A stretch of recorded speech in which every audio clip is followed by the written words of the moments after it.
Muito bem, queridos irmãos. Vamos à mensagem.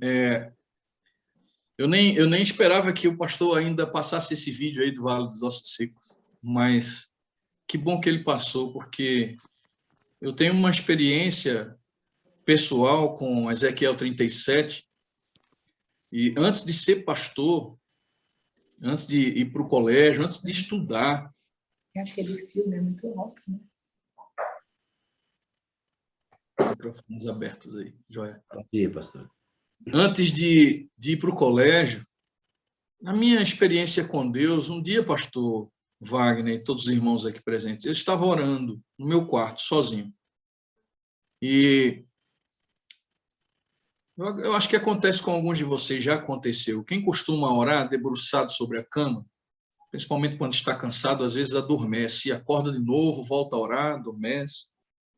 Eu estava orando um dia e acabei adormecendo e tendo um sonho. E nesse sonho, o que acontecia? Eu via uma rocha muito grande à minha frente, do lado da rocha, uma poça de lama, dentro dessa poça de lama, um esqueleto humano. E eu ficava olhando para aquilo sem entender, de repente chegava alguém que eu entendia ser Jesus, com aquelas vestes brancas, mas ele estava de costas para mim, eu não via o seu rosto, e ele passava, pegava esses ossos humanos e colocava sobre a rocha. E quando ele colocou sobre a rocha, ele começou a tirar a lama do esqueleto, tirar a lama, limpar o esqueleto, e de repente eu começava a perceber que aquele esqueleto estava sendo moldado para ser novamente uma pessoa, como se fosse uma espécie de ressurreição. Ezequiel 37 aponta para essa promessa também da ressurreição. Deus prometendo trazer de volta à vida o seu povo. Aí eu tive esse sonho e passei 3 dias pensando nele. Por que será que eu tive aquele sonho? Será que tem algum significado? Não falei para ninguém, mas ao terceiro dia, fui visitar minha mãe e conversando com ela, eu disse: mãe, eu tive um sonho estranho. Eu era muito jovem ainda, recém-casado, e eu costumava falar muito com a minha mãe sobre a minha vida espiritual, minha relação com Deus, e eu disse para ela, eu estava orando, acabei adormecendo e sonhando com isso. Será que Deus quis me dizer alguma coisa ou foi um sonho qualquer? Aí a minha mãe disse, olha, não sei se Deus está querendo lhe dizer alguma coisa, mas existe um texto da Bíblia que muito se parece com o sonho que você teve, Ezequiel 37. Como eu era jovem, eu já tinha lido Ezequiel 37, mas eu não lembrava muito bem da história como ela realmente era. E aí eu fui até Ezequiel 37, me apaixonei por esse capítulo de Ezequiel e comecei a pensar, meu Deus, o Senhor deve estar falando alguma coisa através desse sonho. A minha mãe disse rapidamente, como ela sabia que eu pregava nas igrejas por onde eu passava, ela disse assim para mim, meu filho, talvez Deus queira que você fale mais sobre o derramamento do Espírito Santo. Você anda em tantas igrejas aí pregando, fale mais sobre isso. Fale sobre essa restauração que o Espírito Santo pode promover. E eu pensei sobre aquilo muitos dias, orei a Deus. E Deus colocou no meu coração esse desejo, pastor, de pregar sobre o Espírito Santo. Passei uma parte da minha vida, da minha juventude, depois que eu me casei principalmente, pregando em todas as igrejas por onde ia. Eu trabalhava com música, então cantava solo, cantava com um grupo Musipais. E todas as vezes que a gente viajava para cantar, o diretor do Musipais sempre pedia para que eu pregasse, e o sermão era sempre esse, o derramamento do Espírito Santo, e o texto base era Ezequiel 37. Alguns anos depois, e vocês já sabem, não vou me demorar nessa parte, nós passamos por todo esse processo de destruição e restauração, reconstrução da vida. Aí eu recebi, quando eu estava no auge da minha angústia, quando Deus estava começando a restaurar a minha vida, eu recebi um telefonema de um sobrinho, meu sobrinho Tiago, que morava na Bélgica nessa época, e ele ligou para mim, aos prantos, chorando muito, e disse, tio, eu tive um sonho. Eu tive uma impressão do Espírito sobre a minha mente, muito forte, e eu preciso lhe falar. Eu disse, pode falar, meu filho. E ele demorou-se um pouco, estava muito emocionado. Quando ele conseguiu respirar, ele contou para mim que também estava orando e sentiu no coração que Deus queria que ele dissesse para mim o seguinte, irmãos, olha só. Tio, Deus mandou te dizer que aquele sermão que você fazia no passado, do Vale de Ossos Secos, que prometia a restauração da vida cristã, através do derramamento do Espírito Santo, é isso que Deus vai fazer na tua vida, tio. Ele falou para mim isso e eu fiquei assim, chocado com aquilo e pensando, meu Deus, na situação que eu estou, é praticamente impossível que esse tipo de restauração aconteça. Para resumir, como vocês já ouviram no testemunho, o Espírito Santo me abraçou de tal forma que todos aqueles muros destruídos, os portões quebrados, igual Jerusalém, que foi invadida, derrubada, queimada, todos aqueles portões da minha vida e aqueles muros começaram a ser reconstruídos, tijolo por tijolo, pela pessoa do Espírito Santo. E para fazer o quê? Para continuar o ministério que Deus havia posto em meu coração e que da boca da minha mãe eu tinha ouvido, ainda não era pastor, nem sonhava em ser. Minha mãe dizia, fale mais a respeito do derramamento do Espírito Santo. Muito bem, eu seria o primeiro a sofrer os efeitos poderosos da regeneração que o Espírito Santo promove, dessa regeneração dolorosa, sofrida, expressa aqui muitas vezes pelo pastor Wagner, quando diz que o Espírito Santo nos amassa. Como o pastor Moreira, que diz que o vaso quebra nas mãos do oleiro. Tudo isso acontecendo na minha vida. Eu fui o primeiro a sofrer os efeitos dessa dor, santa dor, promovida pela pessoa do Espírito Santo. E eu resolvi falar, meus irmãos, sobre esta promessa maravilhosa do derramamento do Espírito Santo. Nós sabemos que temos a promessa diária do derramamento do Espírito Santo através da chuva temporã, mas também temos uma promessa linda pela qual eu oro todos os dias para que Deus realize na minha vida e na vida da minha família e da minha igreja, que é o alto clamor, a chuva serôdia, o derramamento do Espírito Santo em sua plenitude. E Ellen White diz que ninguém precisa esperar um tempo no futuro para clamar pela chuva serôdia. É lindo quando ela fala isso. Nós podemos clamar pela chuva serôdia. Ela não está dizendo que a chuva serôdia vai acontecer agora, nesse momento, porque eu estou clamando por ela. Não. Pelo que nós temos estudado, e nós vamos ver agora nessa mensagem, Deus tem um tempo certo para a chuva serôdia. Deus tem uma hora certa para fazer acontecer essa chuva da plenitude do Espírito. Mas Ellen White deixa claro que nós devemos, desde agora, pedir, não esperar, mas pedir agora. O momento é agora de clamar pelo derramamento da chuva serôdia, para que venha o alto clamor, para que venha o refrigério pela presença do Senhor, para que o mundo ouça essa última voz. A última voz é o tema dessa mensagem, e a tese é: antes que Cristo venha, ele virá. Mas como assim, pastor?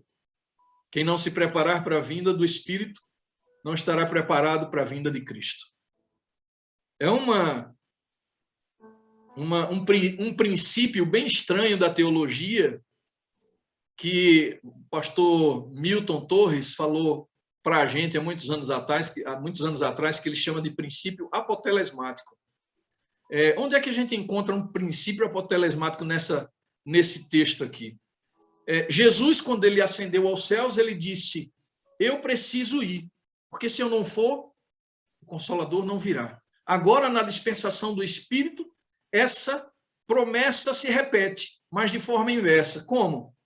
O Espírito agora é quem diz, no seu tempo presente, se eu não vier, o Salvador não virá. Então, é necessário que o Espírito venha sobre a igreja antes da vinda do Senhor Jesus Cristo.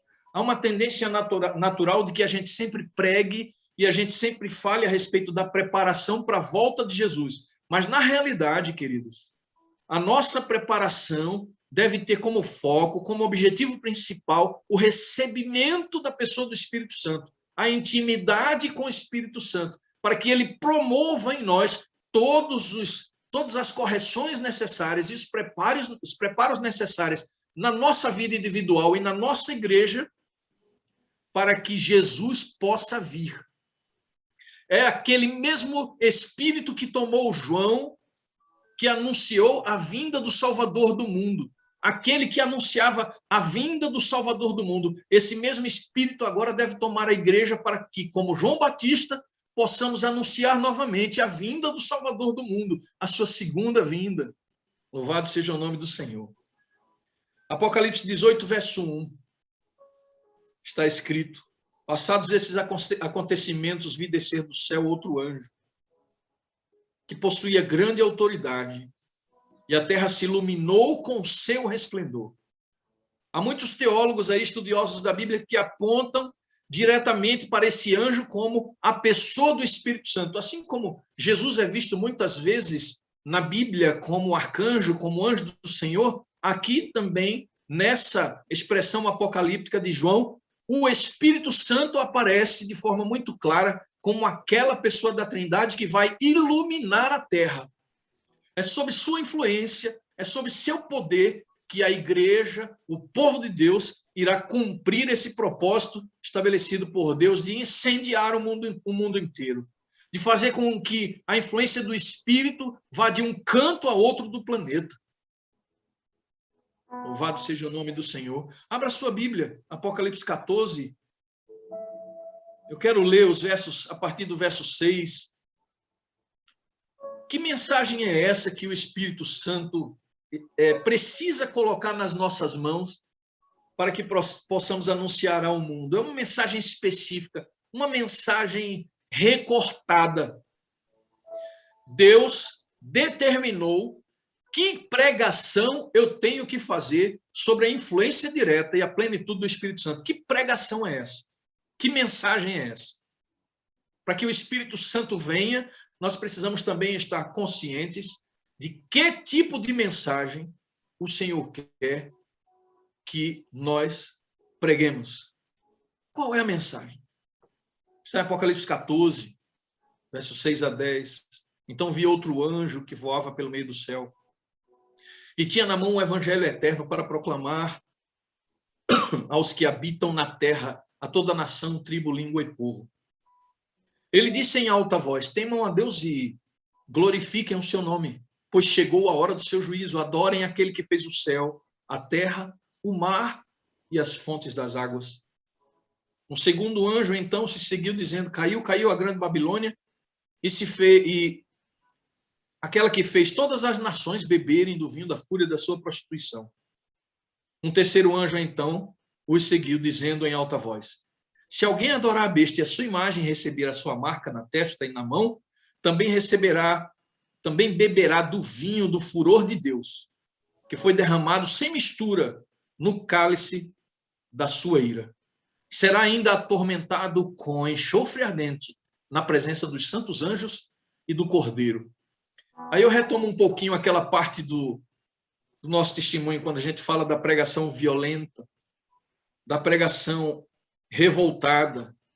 Chegou um momento em que Deus precisa de um grupo de pessoas no mundo que estejam revoltados com o pecado, que não aguentem mais o pecado, que não suportem mais o pecado, que saibam quão doloroso é o pecado, quão terrível é o pecado, e em revolta contra este pecado se posicionem firmemente com uma mensagem que é tremendamente dura, como essa, que diz: quem não se enquadrar nesse período de juízo beberá do vinho do furor de Deus, que foi derramado sem mistura no cálice da sua ira. Não é fácil pregar uma mensagem dura como esta, queridos. Então, a última voz a qual Deus se refere em sua palavra a ser pregada ao mundo está em Apocalipse 14, nesse texto que nós acabamos de ver. Essa é a mensagem que precisa ser pregada, a tríplice mensagem angélica. Esta é a última voz, a voz mais clara que o mundo poderá ouvir. Ninguém terá dúvida a respeito do conteúdo dessa mensagem, porque não pregaremos sobre a influência dos nossos defeitos, destituídos da inspiração, da iluminação do Espírito. Pelo contrário, sobre a influência da chuva serôdia, pregaremos cheios do poder, totalmente capacitados a deixar claro o assim diz o Senhor. Essa é uma mensagem tão impactante, queridos, que só poderá ser pregada com poder pela pessoa do Espírito Santo. É por isso que tantos afirmam que esse anjo é a pessoa do Espírito Santo. Uma mensagem que requer poder, é uma mensagem que requer amabilidade e uma mensagem que requer autoridade. Olha que combinação complicada. Você precisa falar com poder, autoridade, mas precisa ter amabilidade. Essas são características da pessoa do Espírito Santo. Então, esse alto clamor, essa última voz, só poderá ser ouvida pelo mundo da forma que precisa ser ouvida, adaptada para os ouvidos humanos, através da influência direta do Espírito Santo. Pois trata-se de uma mensagem que causará muitas dores, queridos. Dores mesmo, decepções, revolta, rupturas e, em muitos casos, solidão e angústia. Quando Jesus diz lá em Lucas, eis que vim para lançar fogo sobre a terra, e quem me dera já estivesse ardendo, o contexto direto é, ele diz, não vim trazer paz, mas espada. Você vai ver no decorrer do capítulo que Jesus está se referindo às dissensões e aos problemas que começariam a acontecer com as pessoas que tomariam o evangelho em suas mãos. Vocês serão perseguidos, vocês serão maltratados, os vossos inimigos serão da vossa própria casa. E Jesus disse, eu queria que isso já estivesse acontecendo. Mas Jesus também diz, queridos, comentário bíblico na Bíblia de Andrews, diz que esse texto também se refere ao Espírito Santo que estará incendiando a terra. Não se refere apenas a esses conflitos internos por causa do Evangelho, mas se refere também ao Espírito Santo rodeando, queimando a terra inteira por sua influência. Louvado seja o nome do Senhor. Essa mensagem, queridos, ela precisará alcançar 7,5 bilhões de pessoas em poucos dias. Teremos poucos dias com uma mensagem extremamente poderosa, difícil de ser pregada, e 7 bilhões de pessoas, quase 8 bilhões de pessoas precisando ouvir essa mensagem.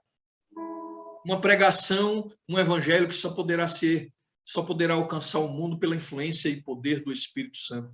A expressão alto clamor, ela já indica a sua importância e abrangência. Como eu falei aí no testemunho, o alto clamor é aquela voz que Joel retrata ao falar do alto clamor, daquele chamado que se deve dar no alto do monte. Perturbem-se todos os moradores da terra, dar voz de rebate no alto do monte. Essa é a plenitude do poder de Deus. É gritar de forma espiritual até ferir os ouvidos. Todos ouvirão. Todos precisarão entender essa mensagem. Por isso ela precisa ser pregada com força, cheia de valor, cheia de foco, diretamente no coração do homem, para que ele não tenha desculpas a respeito do que o Senhor exige. Muito bem, queridos. Um grito de ferir os ouvidos. Eu comparo esse movimento profético, meus queridos irmãos, com um momento singular para o povo de Israel. Aquele momento lá em Deuteronômio, no capítulo 2, se você quiser depois conferir no verso de 1 a 3, já estavam prestes a chegar em Canaã, já estavam muito perto da cidade. Olha a nossa situação agora, pertinho de vermos o Senhor Jesus. O povo de Israel também chegou nesse ponto de entrar na terra de Canaã. Estava muito perto, queridos, mas lá em Deuteronômio diz que o povo de Israel estava rodeando a montanha de Seir. Por muitos dias rodeando a montanha de Seir. Então Deus chama Moisés e diz assim, olha, chega de andar em círculos, virai-vos para o norte.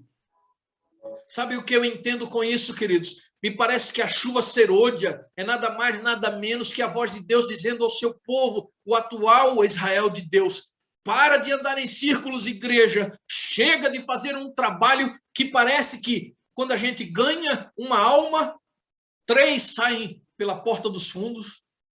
Para de fazer esse trabalho que não está rendendo aquilo que eu espero que renda. Virai-vos para o norte, vocês estão andando em círculos. Precisamos nos entregar a um trabalho, precisamos nos comprometer com um evangelho que é pregado pelo anjo de Apocalipse, o Espírito Santo, aquele que vai iluminar a terra toda com a sua glória. Somente desta forma a igreja vai tomar novamente o rumo da Canaã celestial. Virai-vos para o norte, diz o Senhor. É a voz do Espírito, é a influência do Espírito, é o ministério do Espírito Santo na vida da igreja, se consolidando. Pessoas estão se deparando com essa mensagem, querido. E essa mensagem, como eu disse no início, é uma mensagem dura, difícil, que causa rupturas. Uma pessoa essa semana me perguntou lá no canal, depois de um vídeo postado a respeito da classificação, dos detalhes a respeito de quem é Roma Papal, e desse apelo para a santificação de um domingo, para a separação de um domingo climático que proteja a terra, mas dentro de um padrão religioso.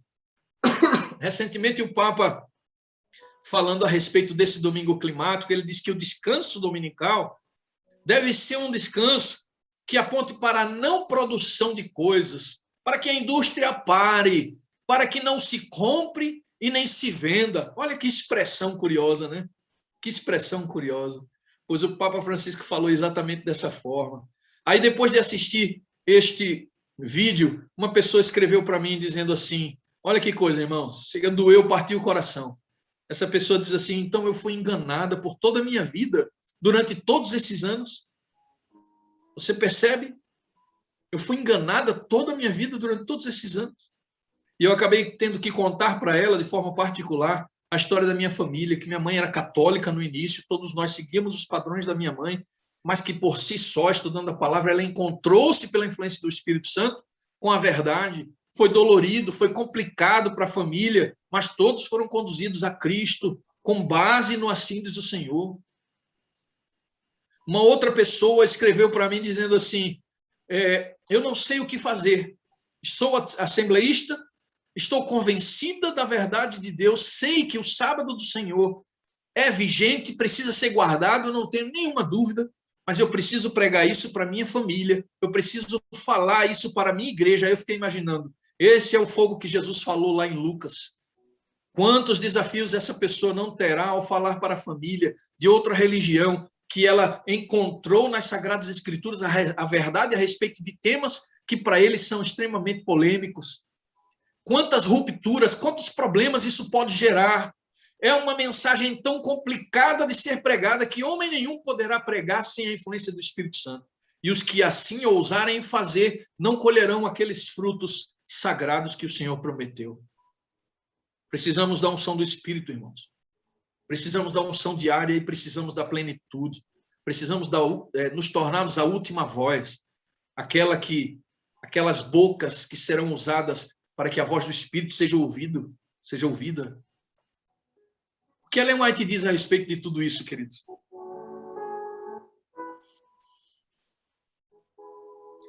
Quando o Espírito Santo vier, qual será a sua função? O que ele vai fazer? Quando ele vai vir? Nós não podemos trabalhar aqui com datas, nós não podemos trabalhar aqui com dias, não. Mas Ellen White nos deu sinais de em que período profético isso vai acontecer. Ela disse lá no livro de Primeiros Escritos, atentem aí para essa leitura. Nesse tempo, a chuva serôdia, ou refrigério pela presença do Senhor, virá para dar poder à grande voz do terceiro anjo e preparar os santos para estarem de pé no período em que as 7 últimas pragas serão derramadas. Vai pegando aí. Essa concessão especial do Espírito Santo virá com uma função: preparar o povo para as 7 últimas pragas. Um período profético final, bem complicado, e que só poderá ser vivido pelo povo de Deus se estiverem cheios do seu Espírito, em plenitude, com a chuva serôdia. Ouvi os que estavam revestidos da armadura falar sobre a verdade com poder. Isto produzia efeito. Perguntei o que havia operado esta grande mudança. O anjo que estava com ela respondeu: foi a chuva serôdia, o refrigério da presença do Senhor, o alto clamor do terceiro anjo. Primeiros Escritos, página 271. Queridos, Ellen White viu isso acontecer. Nossa pregação foi mudada. A forma como nós estávamos abordando as 3 mensagens angélicas tinham sofrido uma mudança sensível, vista, percebida. E Ellen White perguntou, o que foi que aconteceu? Por que as pessoas estão pregando dessa forma? O anjo disse, foi a chuva serôdia. Louvado seja o nome do Senhor. Mas não para aí, queridos. Para conduzir o povo à decisão, para fazer com que as pessoas saibam exatamente o que estão escolhendo, o Espírito Santo virá num período profético significativo, estratégico. Na realidade, o Espírito Santo virá para fazer com que as pessoas entendam aquela mensagem que foi pregada em Israel. Escolham hoje a quem servir, a Deus ou a Mamon. Se Baal é Deus, seguiu. Se Deus é Deus, seguiu. Escolham hoje a quem servir. A mensagem precisa ser muito clara, porque Ellen White também diz em um outro lugar que no fim dos tempos as igrejas serão diluídas no que diz respeito à formação de 2 únicos grandes grupos: os guardadores do sábado e os guardadores do domingo, os que adoram a Deus e os que adoram a besta. E essa será uma decisão que precisará ficar muito clara diante das pessoas. Ou eu escolho o sinal da besta, ou eu escolho o Senhor, o sinal de Deus. Para que isso seja feito, para que essa mensagem seja dada, o Espírito Santo precisa ser o protagonista. Quando a advertência final for dada, diz Ellen White, por milhares de vozes em toda a extensão da terra, será dada a advertência. Operar-se-ão prodígios, os doentes serão curados e sinais e maravilhas seguirão aos crentes. Satanás também opera prodígios de mentira, fazendo mesmo descer fogo do céu à vista dos homens. Assim, os habitantes da terra serão levados a decidir-se. Percebe? Escolham hoje a quem servir. E como é que Ellen White aponta para esse momento? É como se fosse ali, Moisés diante do faraó apresentando os milagres e os magos, os feiticeiros reproduzindo esses milagres. Só que nesse tempo vai ser diferente, meus queridos irmãos. Nesse tempo, o poder do Espírito vai se manifestar, como diz a serva do Senhor, de uma forma ainda mais poderosa do que nós vimos no passado. O que foi que nós vimos no passado? Nós vimos no passado a sombra de Pedro curando os enfermos. Nós vimos no passado utensílios pessoais de Paulo sendo apresentado diante dos demônios e os demônios fugindo. Nós vimos no passado pessoas ressuscitando através da voz do povo de Deus, da ordem da voz de Pedro. Nós vimos no passado Filipe sendo arrebatado de uma cidade para outra para pregar o evangelho rapidamente, porque naquele tempo o mundo precisava ser evangelizado. Da mesma forma, numa intensidade ainda maior, nós veremos o povo de Deus de um lado para outro do planeta, de um lugar para outro, atendendo a voz do Espírito Santo, saindo do seu lugar de onde está para lugares que ele não faz nem ideia. E o Espírito Santo vai conduzi-los a este lugar e vai fazer com que eles falem poderosamente. Algumas pessoas terão sonhos e verão você, pastor Wagner.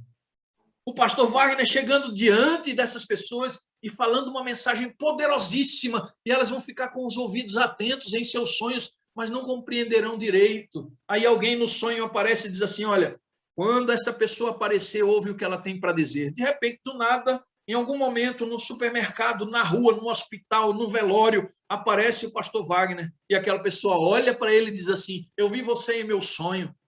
E isso vai acontecer, queridos, em muitos lugares da terra.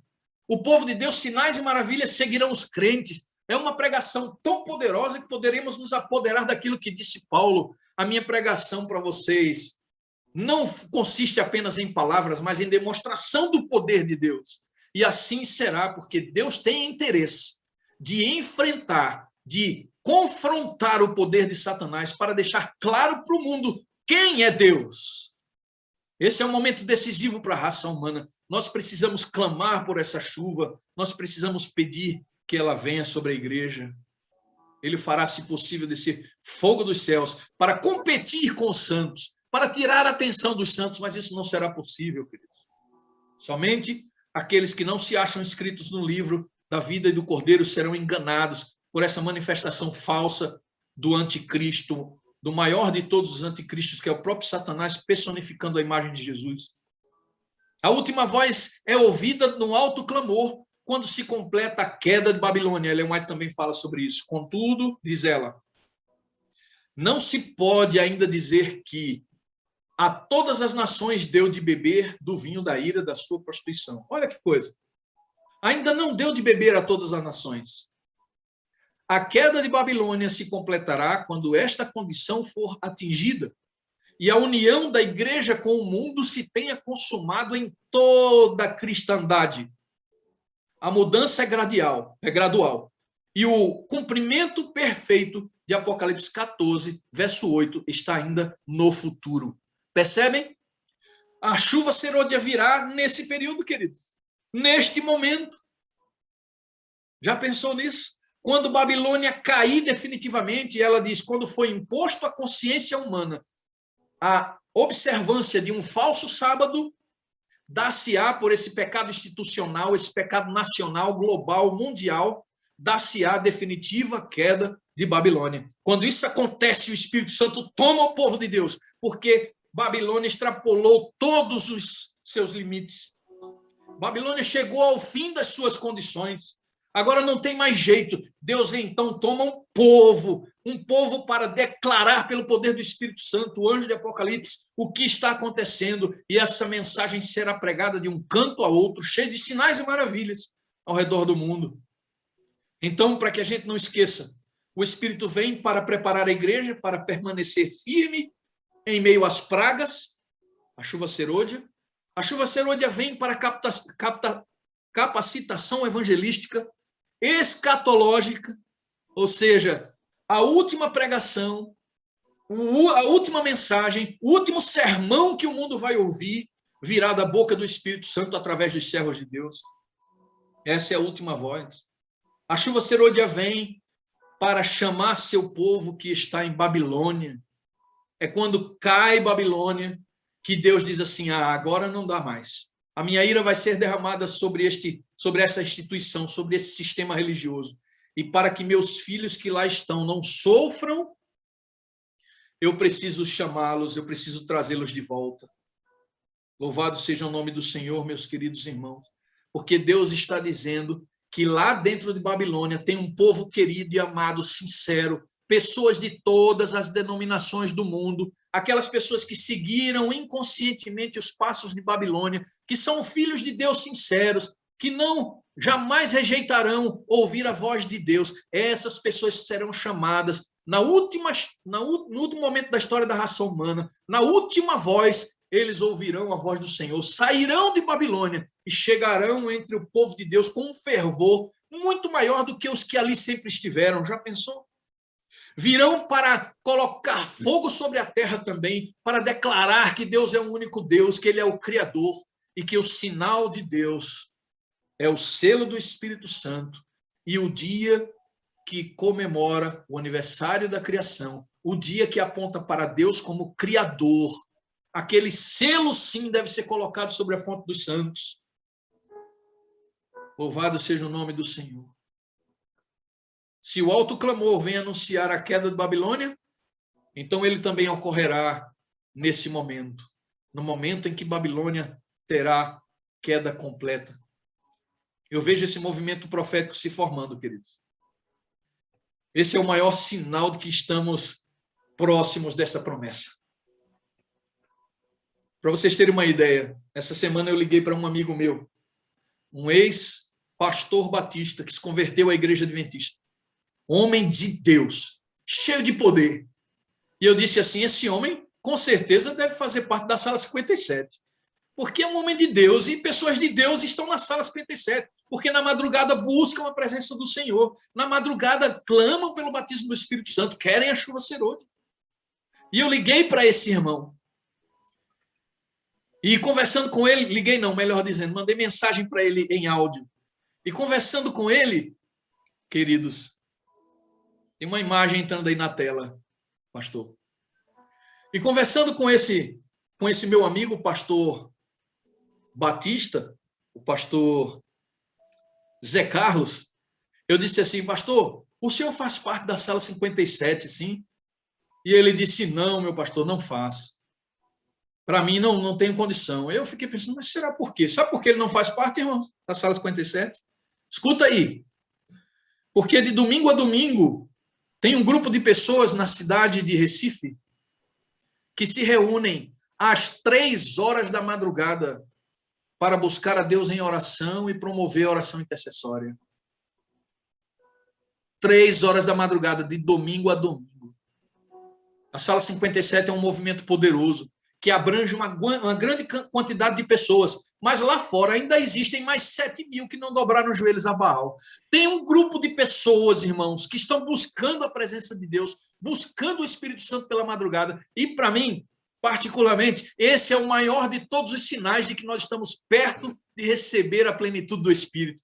Que sinal é este? São pessoas se arregimentando em toda parte, buscando a Deus pela madrugada, buscando a Deus, buscando a unção do Espírito Santo para se tornarem mais eficientes, mais úteis na causa do Senhor. Às 3 horas da manhã, irmãos, tem gente orando. Eu participo, eu vou pregar amanhã em um outro grupo, enquanto a Sala 57 na terça-feira não funciona, tem um outro grupo que funciona na terça-feira, pela madrugada também, eu estarei pregando lá. É muita gente buscando ao Senhor, louvado seja o seu nome, irmão. São muitos movimentos de pessoas buscando reavivamento, buscando reforma de vida. Senhor, transforma minha vida. Senhor, muda-me. Essa é uma preparação profética para o derramamento da chuva cerúlea. Por isso que eu acredito que nós estamos vivendo, sim, nos últimos dias. Eu acredito, como nosso presidente mundial, que nós somos a última geração, que o Senhor Jesus está por vir. Eu acredito. E ainda que ele não venha como nos dias da minha vida, como aconteceu com meu filho Esdras, ele já veio para o meu filho. Porque para Esdras não abrir e fechar de olhos, ele estará diante da presença do Senhor. Então, de certa forma, Jesus voltou em sua geração, percebe? Antes que Cristo venha, querido, não esqueça, ele virá, o Espírito. Quem não se prepara para a vinda do Espírito em forma de chuva cerúlea, não estará preparado para a vinda de Cristo. Ellen White diz como a gente tem que se preparar. E eu vou chegando ao final dessa mensagem, lendo para vocês mais um texto dela, que diz assim: foi-me mostrado que o povo de Deus, se o povo de Deus não fizer esforços de sua parte, para esperar apenas que sobre eles venha o refrigério, para deles remover os defeitos e corrigir os erros, se nisso confiarem, para serem purificados da imundícia da carne e do espírito, como está escrito lá em Coríntios, 2 Coríntios, e preparados para tomar parte no alto clamor do terceiro anjo, serão achados em falta. O refrigério ou o poder de Deus só atingirá sobre os que se houverem para ele preparado, fazendo o trabalho de Deus, fazendo o trabalho que Deus ordena, isto é, purificando-se de toda a imundície da carne e do espírito, aperfeiçoando a santificação no temor de Deus. Testemunhos para a igreja.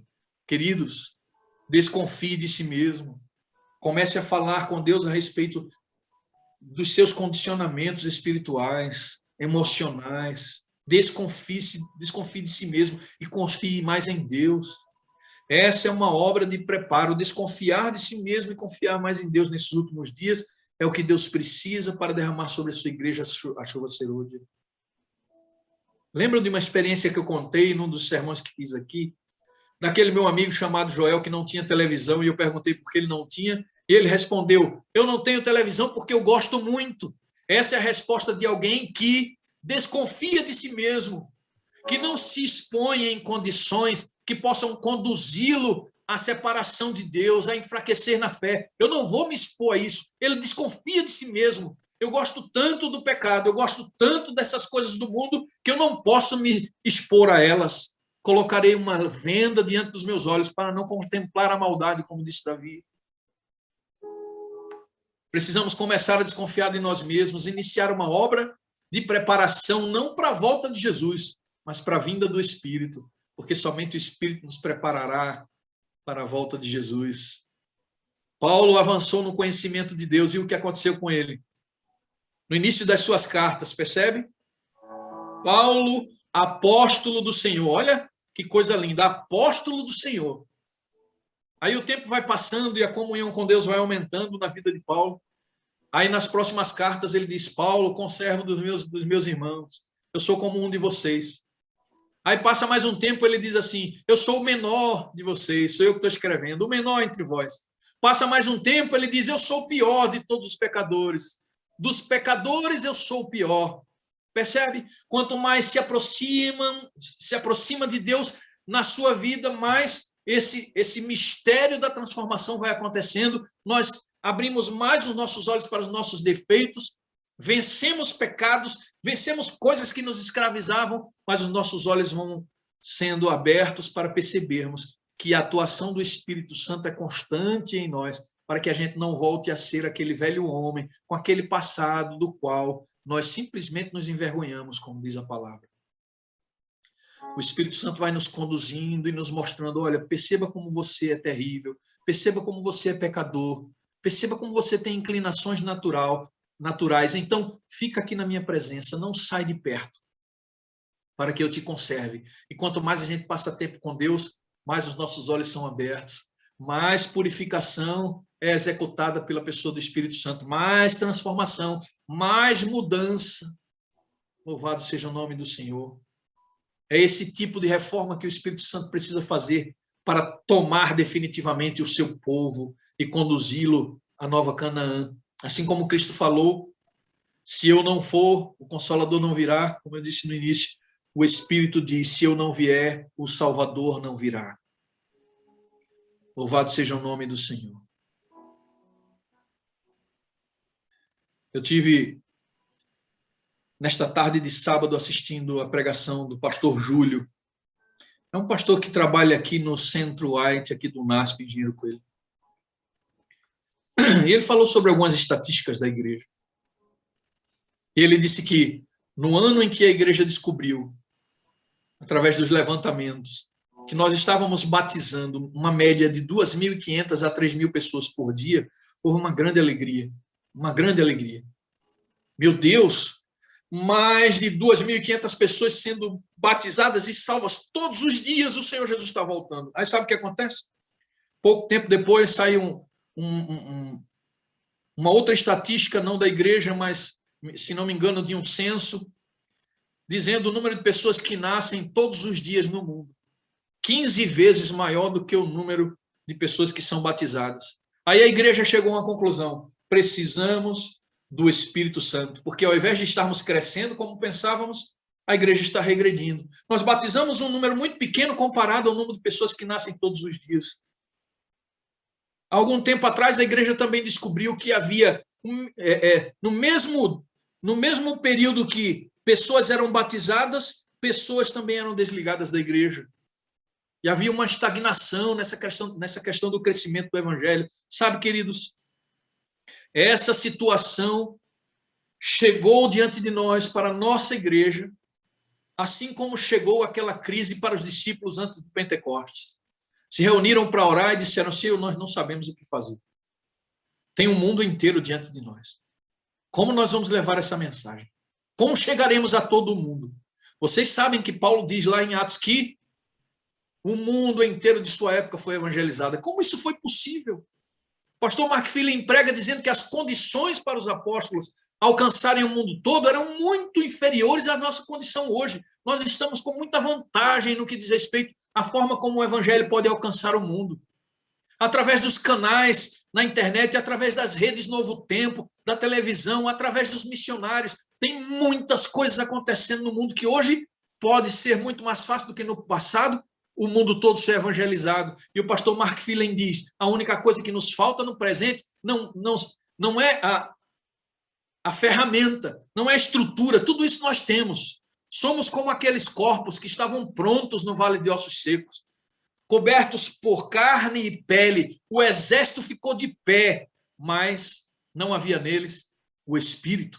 Até que o Espírito sopra e o milagre acontece. O que Deus está esperando, queridos, é justamente que a igreja se ponha diante dele com desconfiança de si mesmo, começando a trabalhar o seu caráter, deixando tudo para trás, se dedicando única e exclusivamente ao Senhor, à busca do Espírito Santo, para que a promessa venha Essa é a nossa única esperança. Um mundo que cresce mais do que o número de batismos não será jamais alcançado senão pelo poder da chuva serôdia na pessoa do Espírito Santo. Eu convido você, querido, a reafirmar esse teu compromisso de buscar ao Senhor pela madrugada. Reafirmar esse compromisso de ir à presença do Senhor todos os dias aqui na sala, na tua adoração pessoal. Esse mesmo pastor Júlio lembrou para nós sábado que a promessa de Deus de nos abençoar com seu Espírito ainda é diária. A bênção que você recebe hoje já não te servirá para amanhã. E o Senhor faz isso, assim como fazia com Maná, para ensinar dependência. Eu preciso voltar à fonte. Eu preciso voltar à fonte. Louvado seja o nome do Senhor. Que você volte à fonte todos os dias. Que você desconfie de si mesmo. E que você clame como nunca pelo batismo do Espírito Santo na forma da chuva serôdia. Esse é o tempo. Essa é a hora. Esse é o meu desejo. Esta é a minha oração em nome de Jesus. Amém. Antes que ele venha, ele virá. Ele virá. Eu tô assim. Eu fico agradecido a Deus, como Deus é bom, né, pastor? Como ele trabalha na cabeça da gente. O pastor Moreira escreveu aqui, fazendo uma leitura do que você disse, ele diz: sem ele, ele não vem. Exatamente. Né? Se ele não vier, ele não virá. É incrível, né, pastor? Porque a gente está falando de uma única divindade. Exato. São 3 pessoas, mas é uma única divindade, de forma que a gente pode dizer: se ele não vier, ele não virá. Que coisa linda, rapaz. Eu fico lindo isso. Lindo isso. Glória a É Deus. isso, sabe? É o conhecimento desse que veio, desse Paracletos, alós Paracletos, outro da mesma essência, é que nós temos necessidade hoje, pastor. É conviver com ele, é ouvir a voz, é conversar com ele. Porque, pastor, São João 15, que fala sobre a videira, está entre São João 14 e 16. Aí você fala assim, mas parece óbvio. Lê os dois. Lê 14 e 16 para você entender como é que a gente permanece na videira se não é pelo Espírito Santo. É extraordinário, pastor. Glória a Deus. É muito lindo isso. O senhor falando sobre o alto clamor, pastor, eu vou cair na tentação. Essa mensagem não precisa de adições nenhuma. Mas eu vou pedir a liberdade para ler apenas um texto do Espírito de Profecia que está no livro Testemunhos para a Igreja. Olha o que Ellen White diz lá. O amor de Cristo, o amor de nossos irmãos, testificará para o mundo que temos estado com Jesus e aprendido dele. Porque o amor de Cristo e o amor de nossos irmãos testificam para o mundo que estamos com Jesus, então a mensagem do terceiro anjo se transformará num alto clamor e toda a terra se iluminará com a glória do Senhor. Amém. Então a mensagem do terceiro anjo se transformará num alto clamor e toda a terra se iluminará com a glória do Senhor. O que impulsiona a mensagem que temos hoje do terceiro anjo para que ela se transforme no alto clamor? Por que essa mensagem, que hoje ela é verdadeira e pregada por nós, qual é o elemento que faz com que ela se transforme no alto clamor e ilumine toda a terra? O amor de Cristo, o amor dos nossos irmãos, testificará para o mundo que temos estado com Jesus e aprendido dele. A força para o alto clamor está no amor de Cristo vivido por você e por mim. É uma pregação que envolve amabilidade e autoridade. Pastor, que coisa incrível, né? O poder do alto clamor é do amor vivido, experimentado. As pessoas olharão para nós e nós estaremos em chama, pastor. Esse Amém. pessoal estava com Jesus. Eles andam com Jesus. Eles conhecem Jesus. Eles sabem quem Ele é. E isto trará poder. Então, isso está querendo dizer, pastor, que nós não temos isso. Verdade. Precisamos disso, pastor. Para que o que a gente prega, pastor, não vai mudar a mensagem. Vai mudar o mensageiro. É isso mesmo. Glória a Deus. Porque se ele, como é que é o que o senhor disse? Se ele não vem, Se ele não vier, ele não virá. se ele não vier, ele não virá. Não muda a mensagem. Muda o mensageiro. O que que muda? Eles estiveram com Jesus. Não tem como. Eles têm poder. Eles estiveram com Jesus. O que muda é o mensageiro. Eu estava pensando ontem, pastor, no texto de Ellen White, que ela diz assim: um reavivamento da verdadeira piedade entre nós. Eis a nossa maior e mais urgente necessidade. Pastor, sabe o que veio no meu coração? Se é o reavivamento da verdadeira piedade, então eu pressuponho que a piedade que a gente vive não seja verdadeira. E é disso que o alto clamor fala. É da vivência de uma verdadeira piedade. Eu estou com Cristo, eles sabem que eu estive. Esse amor é manifestado. E quando estivermos cheios de quem deve estar controlando a nossa vida, que é o Espírito Santo, sem ruídos. Você não tem televisão por quê? Porque eu gosto. Cara, que fera, né?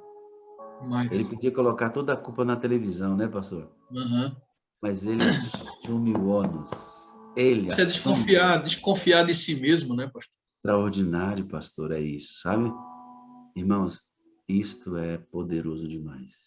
Como eu gostaria que essa mensagem que o pastor Simei pregou hoje, o culto de ontem, com os batismos e apelos, como eu gostaria que isso viralizasse no mundo inteiro, sabe? Pastor, é porque assim, a gente tem que pensar, né? Eu estava pensando outro dia que a gente está aqui sofrendo para conseguir 12 mil famílias adventistas e amigos aqui na madrugada. E alguém pode dizer assim, mas isso é muito na madrugada. Pastor, se isso aqui fosse um evento do Corinthians, se fosse um evento do Corinthians na madrugada todo dia, teriam milhões de pessoas aqui. Se fosse o evento do Flamengo, teria milhões de pessoas aqui. Aí você vai falar assim, mas pastor, como é que você compara o culto ao clube do Corinthians e do Flamengo? Porque o que eles fazem também é um culto. Só que eles cultuam na carne, um ídolo. Nós deveríamos adorar a Deus no Espírito e ter aqui milhões de pessoas. É isso mesmo. É isso mesmo. O que o senhor pregou hoje, pastor, é muito reflexivo. Confesso que meu peito está apertado aqui, rapaz. Meu pastor, o senhor falou do Corinthians aí, e me veio à memória uma analogia que eu vi um certo pastor fazer, que eu acho que é a coisa mais linda do mundo.